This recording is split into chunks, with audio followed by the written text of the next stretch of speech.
Привет, друзья! Сегодня мы пройдем 50-й урок, так как с 46 по 49 уроки это уроки повторения. Саламатсыңарбы достор, бүгін 50-ші сабақты өтөбүз. Анткени 46-чы сабактан 49-чу сабакка чейин кайталоо сабактары. В рамках YouTube, я думаю, не стоит тратить время на уроки повторения, потому что здесь будут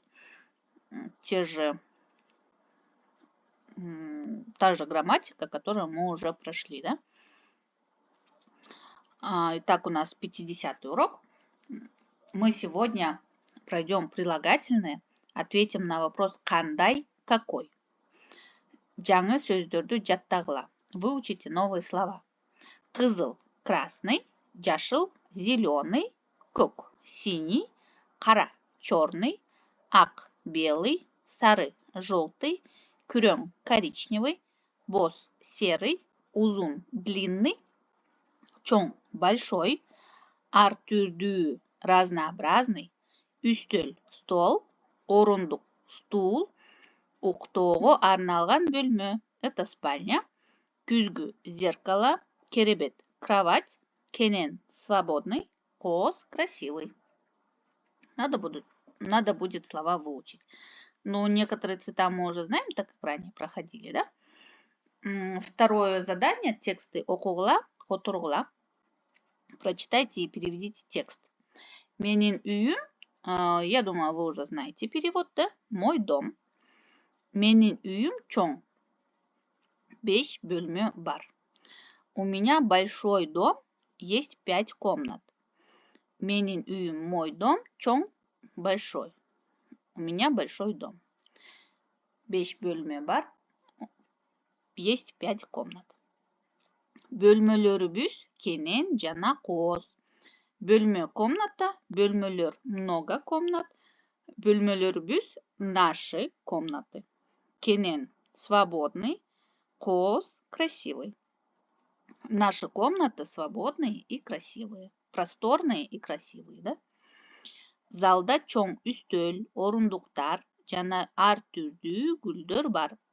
Залда, в зале, чоң, большой, үстөл, стол, орундуктар, стулья, жана и ар түрдүү, разнообразный, гүлдөр, цветы бар есть. В зале есть большой стол, стулья и разные цветы, разнообразные цветы, да? Уктоого арналган бөлмөдө узун шкаф, чоң күзгү жана керебет бар.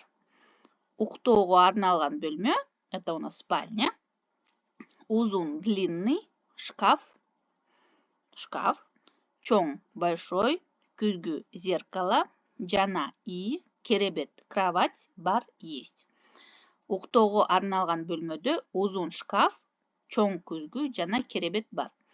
В спальне есть длинный шкаф, большое зеркало и кровать. Красным здесь отмечены прилагательные. Чоң – большой, кенен – просторный, кооз – красивый, чоң – большой, ар түрдүү – разнообразный, узун – длинный. И давайте сразу пройдем 51 урок. Канча, нече – это сколько. Жаңы сөздерді жаттағыла. Выучите новые слова. Канча, нече – сколько. Окуучу – ученик. Дос – друг. Бак – дерево. Жаныбар – животное. Второе задание – диалогту жана тексты окугула. Нужно будет прочитать диалог и текст. Сенде канча алма бар? Менде 5 алма бар. Сенин классыңда канча окуучу бар? Менин классымда 22 окуучу бар. Сенин канча досуң бар? Менин 7 досум бар. Сенин эжеңдин канча баласы бар? Менин эжемдин 3 баласы бар. Сенде канча алма бар? Сколько у тебя есть яблок? Менде 5 алма бар. У меня есть 5 яблок. Сенин классыңда канча окуучу бар? Сколько у тебя учеников в классе? Менің классымда 22 оқушы бар. В моем классе 22 ученика. Сенің қанша досың бар? Сколько у тебя друзей? Менің 7 досым бар. У меня 7 друзей. Сенің әжеңдің қанша баласы бар? У твоей сестры сколько детей есть? Менің әжемдің 3 баласы бар. У моей сестры есть 3 детей. Менің қороом – это мой двор. Менің үйімдің қороосу абдан кенен жана қооз.